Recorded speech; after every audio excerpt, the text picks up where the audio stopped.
Ал қазіргі аудитория ешкімді аямайды. Олар еще ойлайды, ешқандай ответственность жоқ. Жаман сөздерді де айтады, оскорбление жазады, я? Сізге жазды ма?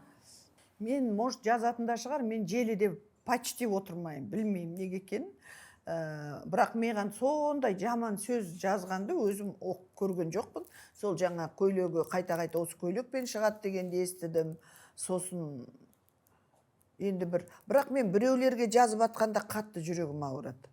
Мысалы, Гүлнұр Оразымбетоваға жазады, ол жазықты емес қой.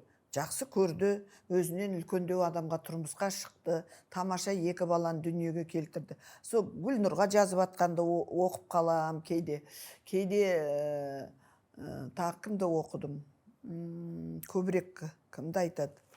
Былай ойлап қарасаң, Баянға постоянно жазады. Ол Баянға үйрендік қой бір бәрінде. Баян молодец, ол құлағына да ілмейді, өзіне жарасады.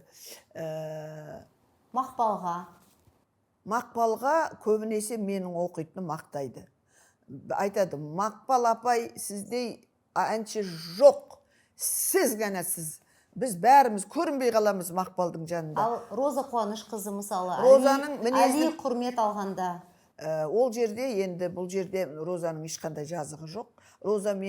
Розамен почти, міне 48 жыл өдірде келе жатырмын, мен Розамен 50 жыл бірге келе жатырмын. Екеуміз бір курсты оқыдық, содан бері бір рет сөзге келіп, бір рет бір бөлек жүрген кезіміз жоқ.